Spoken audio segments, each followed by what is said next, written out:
안녕하세요. 뉴일라브 재활운동센터입니다. 오늘은 이 파킨슨병에 대한 이야기 좀 해볼까 해요. 그러니까 조금 이해를 조금 잘 하셔야 되는데요. 이게 조금 다른 뉘앙스예요. 그러니까 파킨슨병은 근력이 약화가 되는 증상이 분명히 있습니다. 있는데, 그렇다고 해서 이 편마비라던가 사지마비라든가 이런 것처럼 마비 증상을 동반하는 병은 아니에요. 그러니까 무조건 아닌 것도 아니에요. 이게 왜냐면 파킨슨병과 뇌병변이 같이 오는 경우가 좀 있어요. 일반적으로 파킨슨병은 뇌병변으로 분류가 되기도 하지만은 과거에는, 지금은 좀 분류가 되는 것 같아요. 분류가 되는 것 같은데, 과거에는 이 뇌병변이랑은 좀 분리가 됐었어요.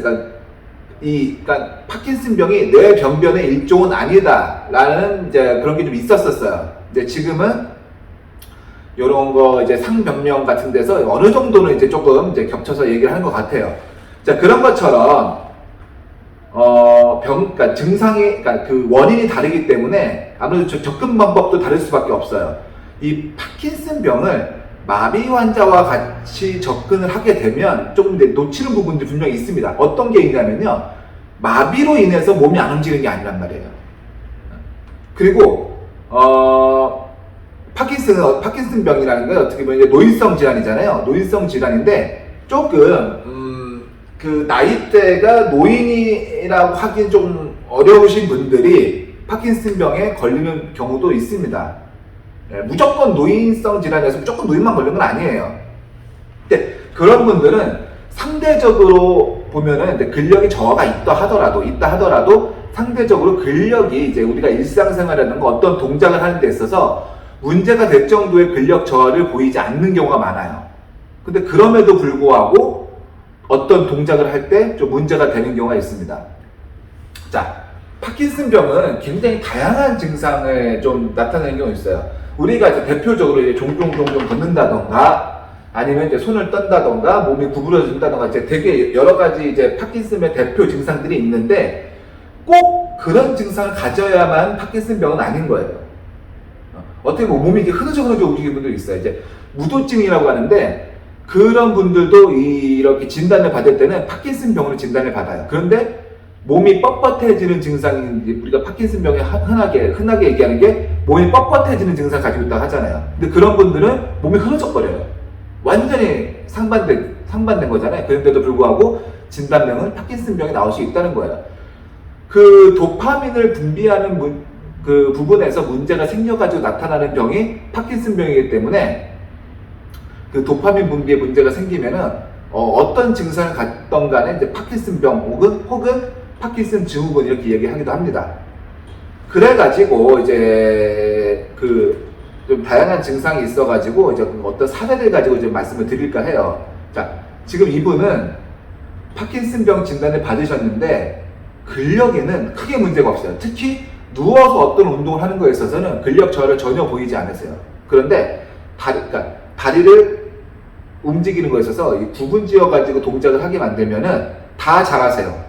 그런데 막상 보행을 할 때는 조금 뻗정다라고 해야 되나요? 이제 무릎을 제대로 구부리지 못하고 걷는 증상을 보여줍니다. 한번 보시죠.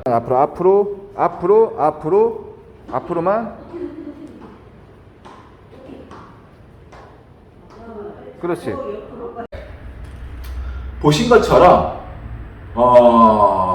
왼쪽 다리죠. 왼쪽 다리가 이제 조금 이제 조금 무릎이 많이 그러니까 우리가 흔하게 보행을 하는 동작에서 생각하는 것보다 많이 구부러짐이 좀 덜하죠. 자, 근데 이제 운동을 하고 나서의 이제 먼저 이제 결론을 보여드릴게요. 하나. 보셨죠? 어때요?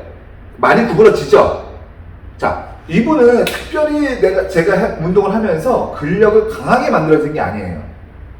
근력은 애초에 무릎을 이제 서서 걸을 때 무릎을 구부릴 정도의 근력은 분명히 있었는데 불구하고 안 됐던 것 뿐이에요. 자, 어떤 게 문제가 됐냐면은 그러니까 이것도 체중 이동의 문제예요. 결국에 체중이 우리는 앞으로 진행을 하잖아요. 앞으로 진행하면 우리 몸통은 어느 쪽으로 가야 돼요? 앞으로 가야 되죠. 앞으로 가야 되는데 마치 버릇처럼 왼쪽 그 전 영상 다시 보시면은 왼쪽을 들어 올릴 때 몸이 뒤로 제껴지면서 들어 올리는 걸 좀 볼 수가 있어요. 앞으로 체중이 이동이 이루어져야 되는데 뒤로 빠지게 되다 보니까 몸을 뒤로 밀면서 다리가 들어 올리게 되는 증상이 나타나는 거죠. 자, 보행은 그냥 우리가 편한 대로, 그러니까 내 몸이 하기 편한 대로 나오게 되어 있어요. 여기서 뭐가 불편하면 안 나와요. 근데 이거는 몸을 뒤로 밀면서 들어 올리는 동작이 더 편하니까 이런 식으로 나타나게 된 거예요. 그런데 여기서 문제점이 뭐였냐면, 이렇게 몸이 뒤로 넘어가면 밸런스에 문제가 굉장히 생기니까 우리가 균형을 잡는 데서 문제가 생기죠. 넘어질 확률이 굉장히 높아진다는 거예요. 근데 이분은 이 발목의 근력이 굉장히 좋다 보니까는 이 몸이 그렇게 기울어지는데도 불구하고 균형을 잃지 않았다는 거예요. 그럼 어떻게 돼요? 균형을 잃지 않았기 때문에 위험성이 없으니까 그냥 더 편한 대로 하게 되는 거예요. 그러다 보니까 이런 식의 다리를 뻗고 몸을 뒤로 제끼는 보행이 오래되다 보니까는 마치 버릇처럼 남아있게 된 거죠. 그래서 체중을 앞으로 이동하는 연습을 많이 했어요. 우리 몸통 그러니까 이 상체 체중이 앞으로 이동하는 연습을 하다 보니까는 보행은 자동적인 반응이에요. 자동적인 반응이다 보니까 상체가 앞으로 이동해서 우리가 좌우를 흔들리지 않고 앞쪽으로만 이동하는 연습을 하다 보니까는 조금 더 자연스럽게 무릎의 구부러짐이 나오게 되는 거예요. 앞으로 이동하니까 무릎을 구부리지 않으면 다리가 들리진 않아요. 그러니까 끌리게 된단 말이에요. 근데 근력에 문제가 없으니까 이 끌리는 증상을 막기 위해서 무릎을 구부리는 동작이 자동적으로 나오게 되는 거예요. 신경 쓰지 않아도. 이런 식으로 파킨슨병은 마비가 아니기 때문에 어떤 문제점을 조금 틀어서 보는 것만으로도 동작이 잘 나오게 되는 경우가 많아요. 이런 식으로 이 문제점이 어떤 거에서 발생한 문제점이냐, 이것을 파악하고 운동을 하셔야지 효과를 볼 수가 있지. 파킨슨병 같이 이제 어디 마비가 된 게 아니다 보니까 이거를 이렇게 막 근력 운동 한다고 해서 보행이 좋아지거나 그런 게 아니란 말이죠. 이것처럼 내 문제점이 무엇이냐를 먼저 파악하고 접근을 하고 거기에 대한 운동을 하는 것이 파킨슨병에 있어서는 무엇보다 중요하다는 것을 한번 사례를 통해서 한번 보여드리고 싶었습니다. 어떨까요?